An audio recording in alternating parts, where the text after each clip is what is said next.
동역이 참 어렵습니다. 동역해야 되는 사람과 맞추어 가는 것이 일을 하는 것보다 더 어려울 때도 있습니다.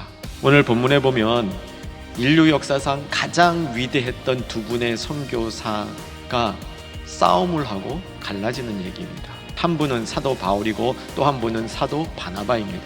보통 싸운 게 아니고 서로 심히 다투어 피차 갈라섰다. 바울과 바나바가 선교로 파송이 됩니다.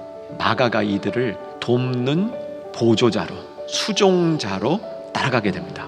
선교가 한참 진행되는 와중에 확 발전하려는 그 무렵에 마가가 사고를 치는 겁니다. 바울과 및 동행하는 사람들이 바보에서 배 타고 밤빌리아에 있는 버가에 이르니 요한은 그에게서 떠나 예루살렘으로 돌아가고, 이것을 추정해보면 무단히 탈한 거예요.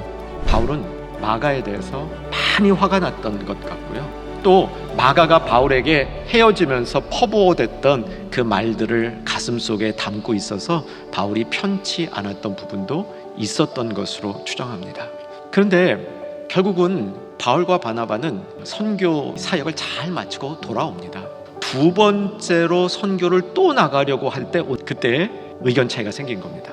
바나바는 마가 요한을 데리고 가자, 바울은 그는 안 됩니다 이러면서 바울과 바나바 사이에 갈등이 시작됐고, 그 갈등은 싸움으로 번졌고 피차 심하게 다투었고 더 이상 하나가 될 수 없을 수준으로 갈라졌다. 이게 오늘 말씀의 기록인 것이죠.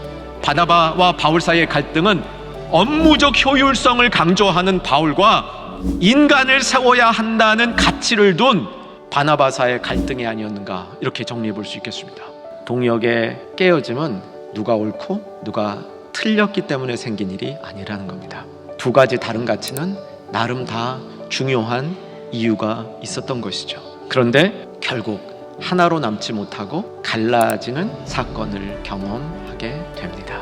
바울은 이 사건을 경험하면서 불가피하게 깨진 동역을 이렇게 회복할 수 있다라는 훌륭한 성경의 길을 제시해 줍니다. 첫 번째 단계는 자기가 믿고 있었던 사역에 충실했습니다. 바울은 신라를 택한 후에 형제들에게 주의 은혜에 부탁함을 받고 수리아와 길리기아로 다니며 교회들을 견고하게 하니라. 서로 경쟁 관계가 된 것이 아니라 각자 맡은 바 소명대로 이루고 실천했다는 사실을 기억해야 될 부분입니다. 바나바는 마가라 하는 요한을 데리고 가고자 하나, 이때는요 이미 다 마음의 결단이 쓴 거예요.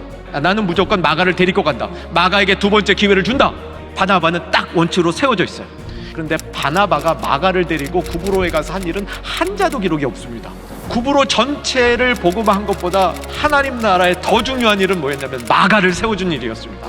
그 마가가 다시 서서 바울과 동역을 하고 마가복음을 쓰고 초대교회에 놀라운 일을 이루는 그런 하나님의 사람으로 세워진 거예요. 그래서 바나바가 한 일, 제일 잘한 일이 뭐냐? 바울 세워준 거. 두 번째 잘한 일이 뭐냐? 마가 세워준 거. 근데 그 두 가지만 해도요, 바나바는 넘치도록 중요한 축복된 일을 했다는 사실을 우리가 기억했으면 좋겠습니다. 마지막으로요, 안디옥 교회가 멋진 교회입니다. 바울과 바나바가 서로 갈등하고 피차 갈라지는데 교회의 입장이 뭔지 아세요? 우리는 바나바를 지원한다, 우리는 바울을 지원한다, 이게 아니었어요. 안디옥 교회는 어떻게 했냐면요, 바나바는 바나바대로, 바울은 바울대로 지원했습니다. 그래서 그 놀라운 두 개의 선교팀은 아름다운 역사를 맺게 된 것이죠. 주님의 일은 지금 우리가 우리의 현재의 경험만 갖고 다 판단할 수 없습니다. 하나님은 분명히 하나님의 일을 하시는데 계획이 있습니다. 결국 마지막에는 하나님 나라 차원에서 더 큰 차원에서 동역이 이루어지는 것이죠. 우리의 모습이, 우리의 사역이, 우리의 교회가 이런 하나님의 동역의 꿈에 합한 것 될 수 있기를 주의 이름으로 축원합니다.